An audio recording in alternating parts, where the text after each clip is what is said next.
Okay, now that we know a little bit about the workspace, let's take a look at projects, what they are and how they work and how we can manage them. Alright, we know how to start a project. That's what we did in our first lesson here.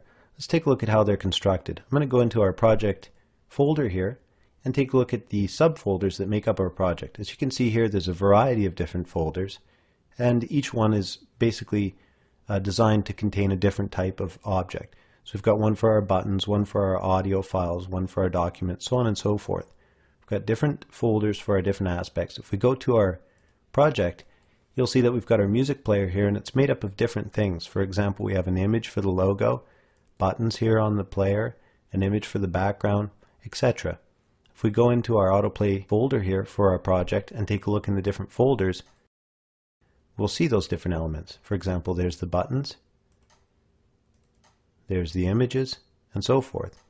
So that's how projects work, and when we publish them, you actually have an option to clean out the unused resources from these folders so that you're not actually carrying a bunch of extra weight around with your final files.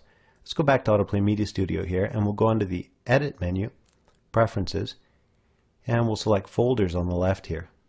As you can see here, you have an opportunity here to customize the location where you store your projects, preference files, and temporary files. I'm going to go ahead and press OK. And let's take a look under the File menu. Under the File menu, you see you have an opportunity here to export projects. I'm going to just bring up this dialog, and you'll see that underneath the menu selector here, you can actually export this as a project template or a project archive. So these are fantastic for sharing projects with other people, storing projects, sharing projects on the internet, etc. And the project template actually allows you to go ahead and create your own templates for your AutoPlay Media Studio gallery. So that's very handy. I'm going to go ahead and close this down, and we're going to take a look at a couple final aspects of projects. Now, if you go into the project menu, you see you have some different options here. Now, the project settings allows you to set up your size, what type of window you're using, and so forth. There's a variety of different options here, and I encourage you to go through and experiment with them. Most of them are self-explanatory. Go ahead and press OK. And you'll see there's also options here for a menu bar. You can actually create your own application style menu bars for your applications in AutoPlay Media Studio. We have an option here for audio, for background audio, startup movie, automatic dependency checking. Let's take a quick look at that. For example, if you want to include some PDF files in your project, you can actually set your project here to automatically check for the Acrobat Reader just by checking that box. You can check for different things like Macromedia Flash Player, Internet Explorer browser, and so forth. Let's go ahead and press OK. And actually you can create your own custom dependencies too, but that's a story for another day. Here we've got actions that we can attach to our project. So for example, if I click on that, you'll see that we can actually attach different actions to the events in our project, such as startup, shutdown, when it's being resized, and so forth. It's very handy and it's very powerful.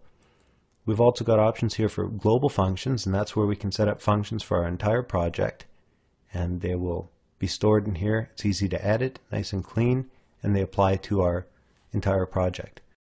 Those functions that you design there can be called from anywhere in the project. We've also got an option here for plugins. As you can see, there's some different plugins here for CD audio, clipboard, FTP functionality, and so forth. Go ahead and press OK. And finally here we've got the file layout, so you can go ahead and browse through files and so on and so forth.